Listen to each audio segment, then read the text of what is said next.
Welcome to How Should a Black Woman Feel? Okay, so basically what this is a get ready with me. I'm gonna be doing my makeup, and as I do my makeup, I'm just gonna be talking about a few things. So technically this will be called a chit chat get ready with me, but I'm coining my term. How should a black woman feel? We say we want to amplify black women's voices. Well, let's also amplify the black woman's circumstance. I am one who is not like every black woman. Let me just say that to begin with. I am not like every black woman, but I know that there are black women out there who can definitely identify with me, who may find some areas in my story or in my thought process that they may relate to. So, and I'm gonna just be keeping it real. If you don't understand some of my ideas on things, put it in the chat, you know, put it in the comments, you know? And I will definitely see if there's a way that I can clarify some of those things for you. Now, I know that I'm into makeup, hence why we are here, but I'm also a political head, a politics head, and just like, well, everything that comes to like black culture type of head, and womanhood and things like that also. So, but it'll be more specific to my experience as a black woman. So I just felt like there needed to be a space to really kind of delve into that. One thing that we see popping up on YouTube lately has been like this new wave of black women thought leaders. I am so here for it. Like, I am so here for it. We need perspective. Okay, I don't think people understand what a black woman can contribute to, I mean, dang near everything. You put a black woman in front of anything, and I promise you that thing is going to get real tight and right, okay? It's just in our nature. It's just in who we are. And a lot of us are able to access that under pressure when we're working for other people, but we can't access it when it comes to enhancing our own lives, when it comes to bettering ourselves, and when it comes to our self-realization. And that's what I love talking about. I mean, guys, I love talking about things that really like speak to my heart. So I'm doing a fall look today. Sis, it's been over 4 months. We gotta do better, all right? All right. So I'm kind of inspired by my lock screen, which looks like this, and it is like a fall themed wallpaper, and it has like oranges and reds, but it also has like this blue in it, and it's so pretty. And blue, like that navy blue and like a little bit of light blue, has kind of been like in trend of fall colors for the past few years. So I'm gonna incorporate that into my look. I don't know how yet, but it's gonna happen. It's gonna happen. How should a black woman feel in this new digital era of black women's pain as a commodity? We're gonna get into that because I have been deeply troubled by everything that I've been seeing on media lately revolving around not only Breonna Taylor, but I'm gonna bring back somebody who I think some people have stopped talking about, but I'm gonna bring it back up. Tamar Braxton. If you do not know, Tamar Braxton has been hot on the press the last few months. I would say she's been back in the forefront of black media, and a lot of it was due to a lot of the drama in her life that was becoming public, thus causing her to attempt to commit suicide. Even if she was trying to commit a publicity stunt, consumed with wanting to become the forefront of media, you know, I really hope we're not at the place where we normalize the fabrication of really severe mental issues like thoughts of suicide, and not only mental issues but global pandemics like sex trafficking.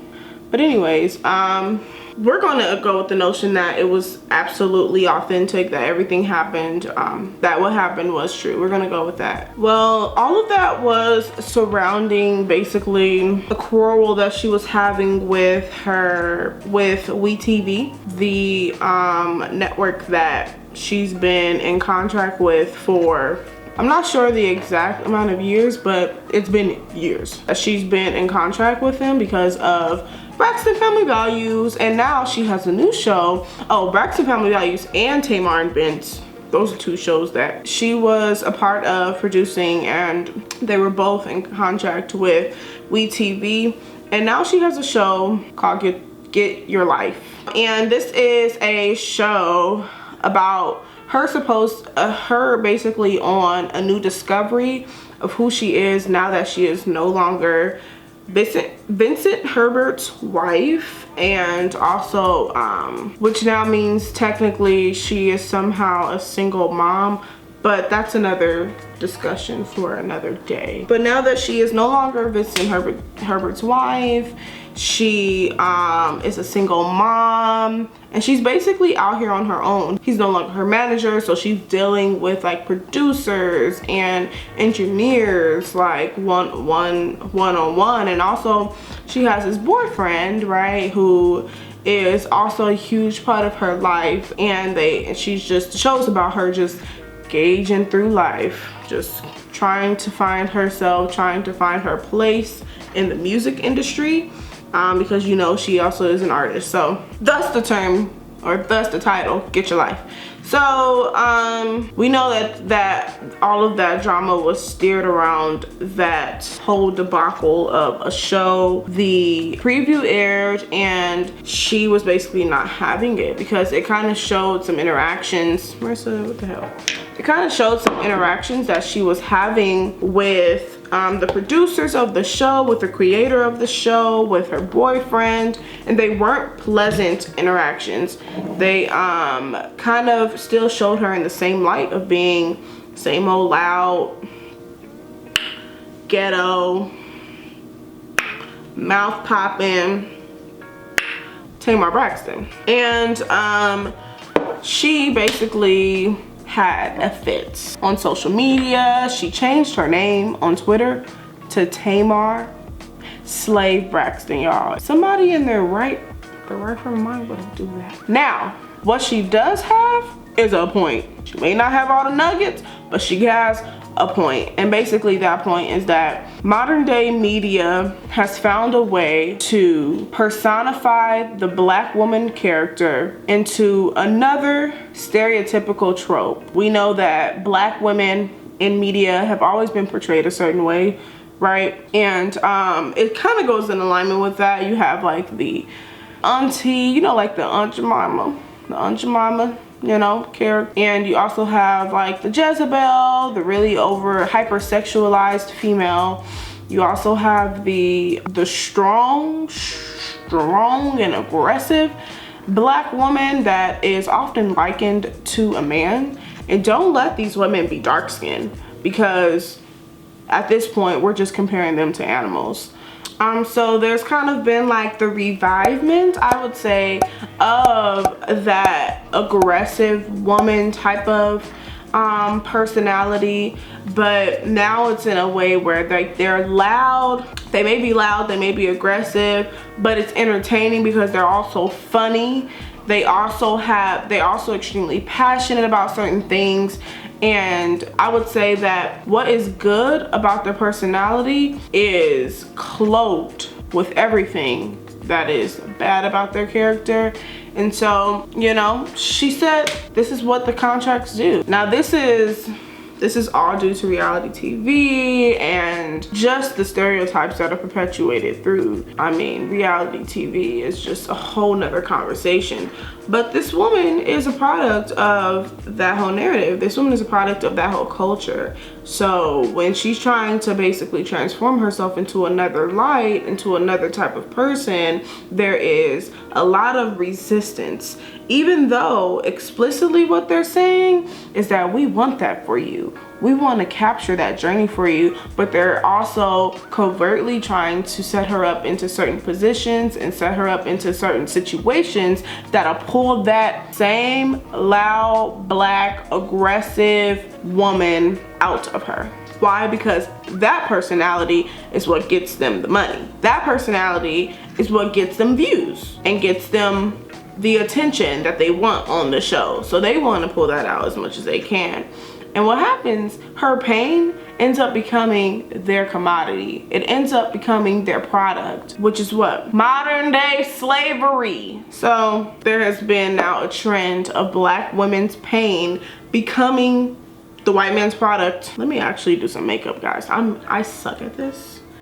Hey y'all, just popping in while I'm doing the edit. I just want to make it very clear that this video is not to condone any of the actions that these women do, but more so shed light as to the way the media kind of capitalizes off of the struggles that we deal with as black women. So I am not condoning their actions. I do not support disrespect in any kind of way. So just wanted to make that clear.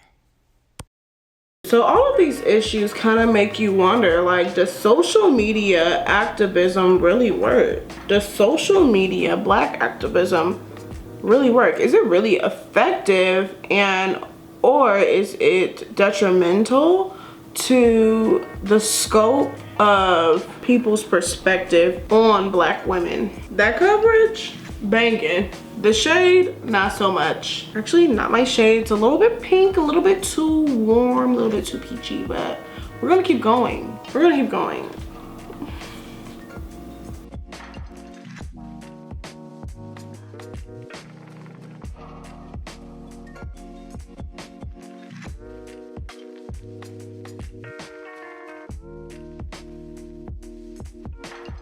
Personally, I've seen a lot of situations where I've encountered really strong black women, and while there may be people around who also recognize like this like gift of a woman around, they don't necessarily treat her that way. They more so treat her as a being that they expect to tickle their fancy, that they expect to make them laugh, and that they expect to teach them something new, or that they expect to serve them in a certain way. I don't think what people see is how even that plays a part of the stereotypical tropes associated with black women. You want to go back to the Aunt Jemima stereotype. She was always there to comfort, to console, to serve in some way, whether that was at her job as a maid servant, or whether that was in her own home as the wife and mother. Now, I just want you guys to know that I am beating the hell out of my face. And I don't know why I just got this urge to do that. It wasn't supposed to be this deep. It got real serious in the Smith household. It got real serious. So in these spaces, I see like the continual portrayal of this sort of character, this sort of being, this just representation of nurturing and motherhood. And while those all seem like very positive characteristics that you would want somebody to be associated with, the problem is that that sort of persona becomes a monolithic point of view for women who come an inch close to that type of personality, right? And then those women in turn don't receive the empathy or sympathy or care or just overall investment that others may receive, or that just a human being should have. All Alright, popping in again. I know I'm doing a lot of these pop-ins because I just get more thoughts as I edit. So I also wanted to add that this is the reason why Black women get the care that they do in hospitals. It's because of this perpetuation that we somehow can endure more than the general population. And this is what causes for us to be undertreated and undercared for in regards to health, both physical, emotional, and mental. All right, so back to the video. Now, because this is a jacket ready with me, I am not going to be disclosing all of the products that I use in between application, just because nobody has time for all that right now. Not for this video. They will be listed in the description box down below. Hey y'all, that's right, popping in once again. I just wanted to disclaim that no, I am not a historian of any sorts. I'm Black though, you know, but I will be adding links to articles and different things that you can read up on about these topics. You need you and I need me too.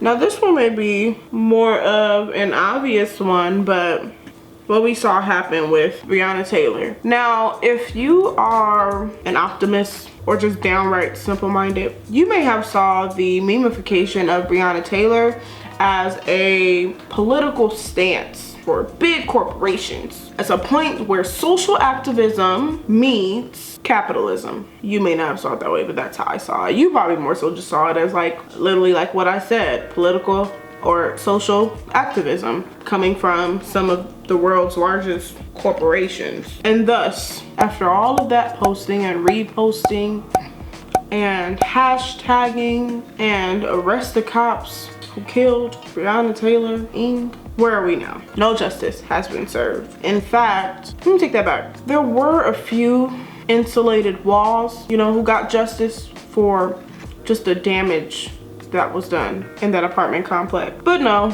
not the life that was taken, not the legacy that was taken. And people wonder why Black women are heightening the issues of colorism and just texturism, misogynoir, and anti-Blackness against women. And just people wonder why these things are coming up, and they don't see the correlation between the two.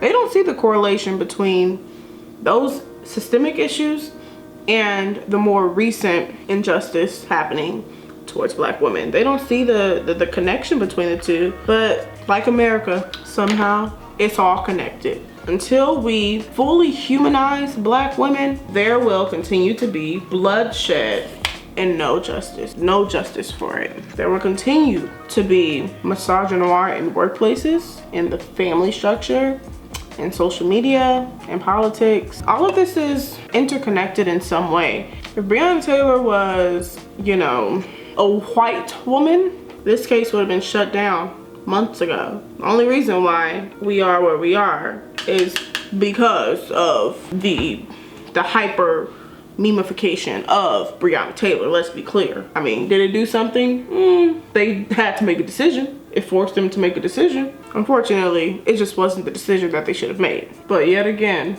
a Black woman's pain, literally a black woman losing her life became almost like a passing of allyship for large corporations and whites. Quite frankly, you posting something really doesn't show me your moral value of the worth by which you see Black women. It really doesn't show me that.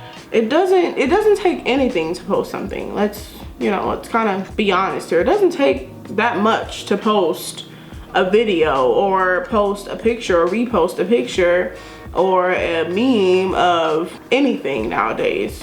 Literally, it's like 2 steps and you're done. And so for so many people wrongfully to make that a means of passing allyship really is inherently detrimental to the legitimization of Black women's pain and Black women's value and Black women's struggle. So please stop. Just stop it. If you don't mean it, just stop. There's this woman that I see. She's a huge like church leader. She writes all the books and she didn't post anything. And you know what? I respected her more than some of these white conservative Christians who have posted their black box. They've posted their meme of Jacob Blake, Breonna Taylor, George Floyd, and that's it. That's it. There's no micro justice given to the black people within your church communities who have felt like they've been marginalized or who have felt like they've been ostracized for literally the color that God made them. So keep it, just keep it. I don't want to see it. And let's talk about these black men. You know, some people really think that I have an issue with black men, and I don't. I really do love black men. Like, but seriously, guys, a black woman calling a black man out on their own misogynistic ways should not be seen as a black woman being a jealous person. But unfortunately, that's what we've come down to. We've come down to black women holding their brothers accountable has now turned into just a case of the worst gaslighting. And I call it the worst gaslighting because it ain't nothing like having people within your own community but gaslighting you of the struggle that you faced your entire life. Now, I know I'm not the darkest chick in America, obviously I'm not. But as a child, I was the darkest within my circle and I was definitely treated like it. And so I've experienced my own colorism, my own situations of colorism that came from my friends. It came from people who called themselves my friends, and it was very detrimental on my confidence and self-esteem as a young girl. Now, there ain't no lack of black babies, especially black female babies, that are being born today. So we have to make this an issue of discussion, and we need to really fix this internalized racism within our communities because it's basically killing us from within.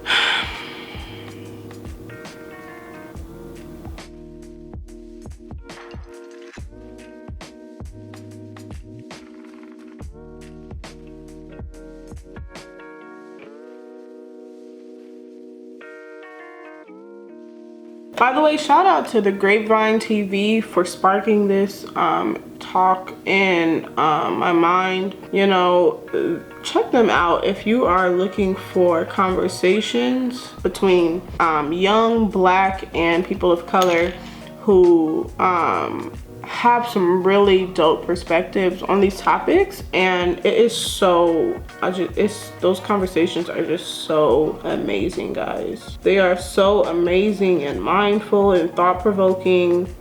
It's just really refreshing to see a platform be given to the black young intellectual. It's just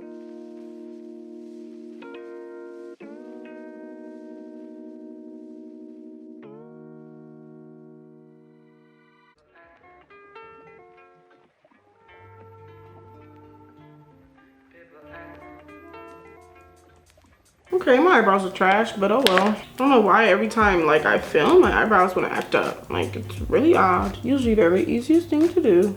All right, so we're gonna get into some eyeshadow. Finally, gosh, I feel like this took so long. I think that was basically just the entirety of my admonition, my argument. The black community needs avocation from within, internally and externally. You know, ultimately it just comes down to how much are we willing to really see ourselves in the mirror, to really like confront those inner demons that we carry as a whole, that have been strategically placed there to kind of create this community-wide self-hatred, something that we can't take personal. This is not a personal vendetta against like people's character or anything like that. It's just really a wake-up call, really. Like, do you want little brown girls countrywide to grow up feeling ugly and feeling undesirable? Is that really what we want for our community? And are you really so arrogant that you are willing to discredit the validation of your own people just for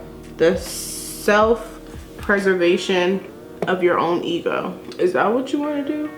Like on the grapevine, they said something that this conversation will probably be continually had because it is that deeply and strategically placed within our own cultural standard. And so that's something I'm probably gonna be talking about a lot because I have a dark-skinned husband.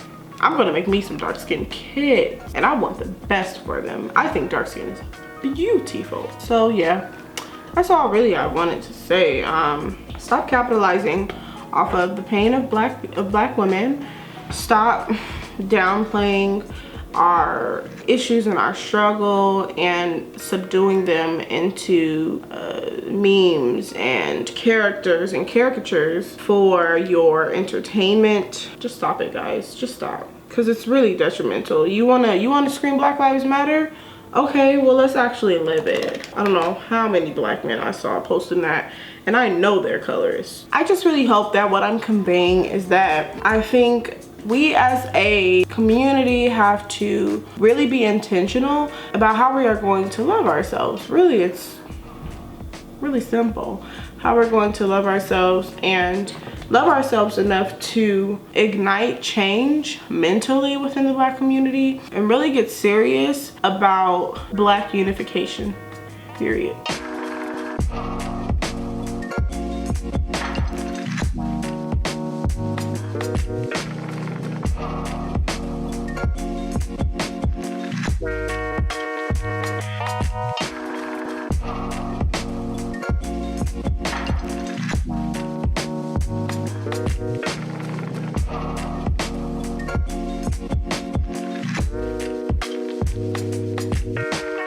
Ooh, yeah.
Well, it looks like we are at the end of this video. Thank you guys for watching, and I hope that this video sparked something in you to make a difference in your world.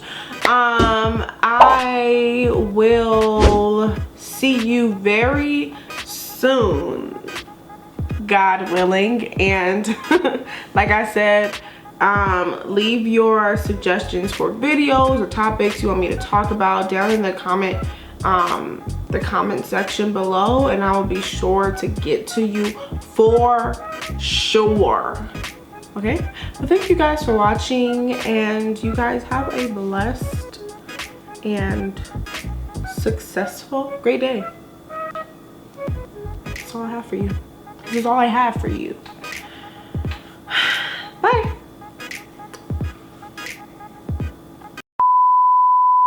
Is Bermuda a country? Mm-hmm. I almost booked a barbershop in Bermuda.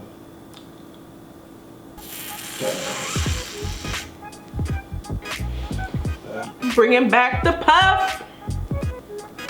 Puff, puff, pass, huh? The puff.